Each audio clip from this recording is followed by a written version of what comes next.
Patingin na wala nito akong magagawin po. Sobrang sakit pa rin dito. Sobrang sakit pa rin. Taplusin muna natin ang pagmamahal ng pau. Ayan, pagkagamit kayo ng pau, tandaan nyo.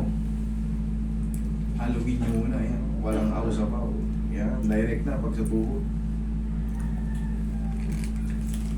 Very simple lang ano nito. Nakalagay naman sa kanya. Early osteoarthritic Takot na change. kala ko may fracture. Sabi ko ba? Kaya reverse kayo nito. Iwasan nyo lang muna yung mga maaalat.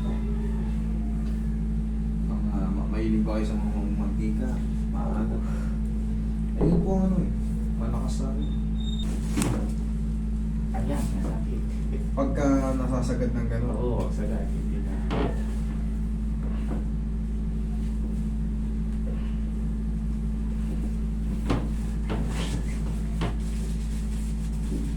I-relax lang muna.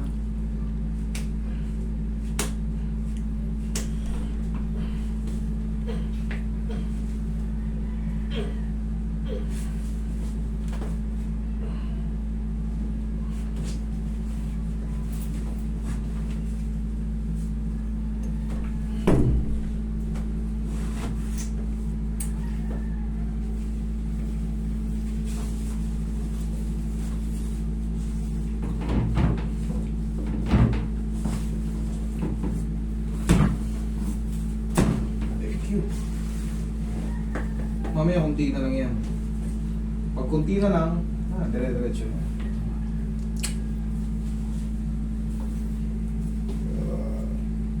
Nagsusugat na nga dahil sa ano, yung paglalagay ko ng ano. Pusing ganito kasi yan. Yung ang tawag doon, pampasikip. Ano? Hindi ka naman yung konting sugat eh lumalala. Kasi pag diabetic, minsan Ay, ganun hindi eh. naman. Di ba? Kagat lang ng lamok, cold bleed lang. Parang ang pupulikati na nakaraan kasi hindi mayapak. Sumakit yung dugod yung ano ko, yung dito. Maninigas na. Testing natin ngayon. Sige nga, testing mo tapak.